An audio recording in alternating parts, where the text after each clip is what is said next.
There used to be just Star Wars, one simple film, then it was rebranded as Star Wars A New Hope because the rest of the original trilogy came out with Empire Strikes Back and Return of the Jedi.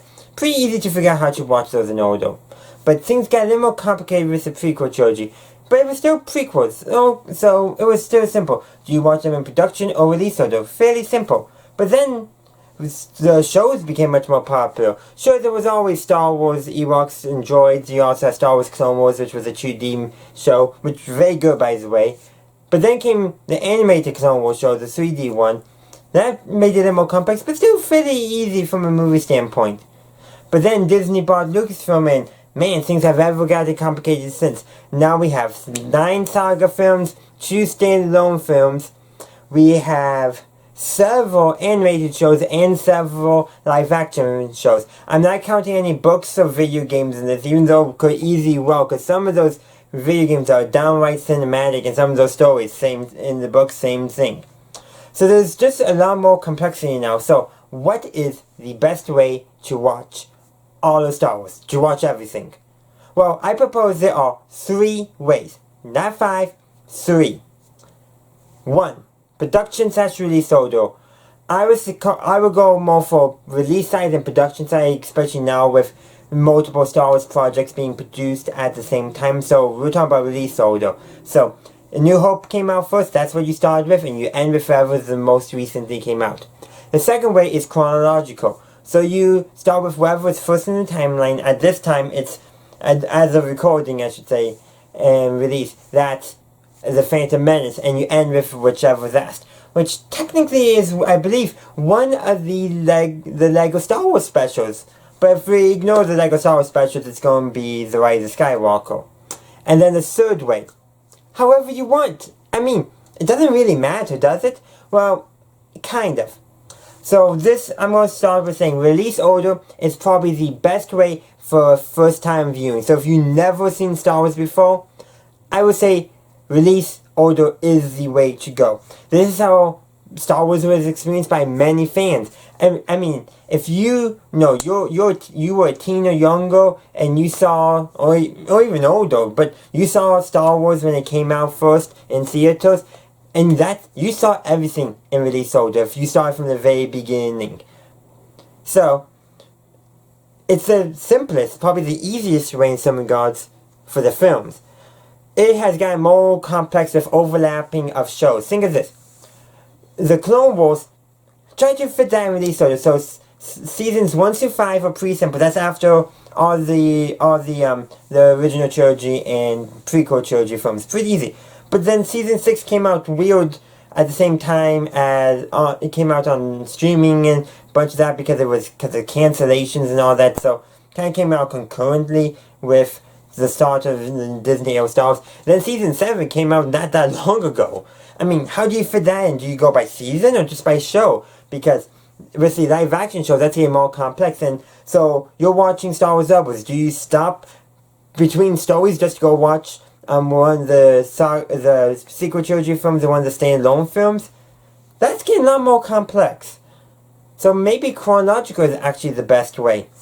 And I say chronological order can be fun. And I would say especially if you like Star Wars, this is probably a great way of doing it. You decide to make an event of it, invite some friends, get some food and games, and just have a ball and a good party doing it. That's probably the best way to do chronological. Not just as a fun exercise of enjoying Star Wars. But there would be a lot of jumping around, because then technically shouldn't you also be jumping around not just because of the shows, but based off of the season, if not the very episode of the shows? That could get very complex, especially because with some shows like the Clone Wars were very much anthologies. Very complex, so maybe that is not the best way. As such, just watch Star Wars however you want. That point 3 I made, it doesn't really matter too much. There is no wrong way to watch Star Wars. Let me repeat that. There is no wrong way to watch Star Wars. Well, besides not watching it, of course. But yeah, there's really no wrong way of doing it. But if you insist on a recommendation, here it is. If you're a first-time viewer, watch the 9 saga films in release order. So that's A New Hope, Empire Strikes Back, Return of the Jedi, making up the original trilogy, then The Phantom Menace, Attack of the Clones, and Revenge of the Sith, making up the prequel trilogy, and then you end with The Force Awakens, The Last Jedi, and The Rise of Skywalker from the sequel trilogy. First time viewing, you've never seen Star Wars before, that is the way you want to do it. That's the way they were made. They were made in context of that.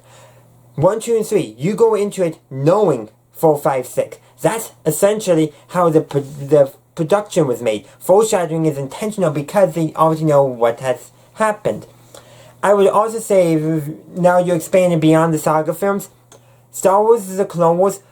Watch after watching the original trilogy and prequel trilogy. That needs to be done first. And then you can watch Rebels after the Clone Wars. Because there are important characters and storylines that if you watch them out of order may create some more confusion, may not. But that's something to consider. Why release order is a very good way of judging, especially for first time viewing. As for the live-action shows, I would recommend watching The Mandalorian before all the others. It's really the show that started the live-action trend for Star Wars, and in the TV shows is what I'm to specify. And I would say that everything except for Kenobi and Andor are building the same time frame as The Mandalorian, so that's probably a good place to start. Speaking of Kenobi, probably best to watch that after watching the saga films and probably the Clone Wars as well. Again, this is why release order can be very good for first time. But speaking of Andor, probably the only thing you really need to have watched is the original trilogy and Rogue One. That's probably all you need to watch to understand Andor, and will be a good thing to watch beforehand, because Andor is a prequel show. Therefore, it's going to be building off of what we already know has happened, what it's leading towards. That's already known, so prequels are very important. Watch them with knowing what's to happen, because that's how the creators made it, so it makes sense. And speaking of Rogue One, I would say, of course, make sure you watch the original trilogy and New Hope first, but take an opportunity, get a sitting, and watch Rogue One and A New Hope back to back in chronological order. I think that's one great, awesome way of doing it, because the end of Rogue One is only like an hour or so before the beginning of A New Hope. Literally, Rogue One is essentially in the crawl of A New Hope in terms of describing the basics of what happened. So that's one case where I think chronological is a great way of doing it, especially in an enjoyable thing after you already watch A New Hope. So maybe what you could do, watch the original trilogy, then watch Rogue One, then watch A New Hope again, and I think that could create quite a unique viewing experience.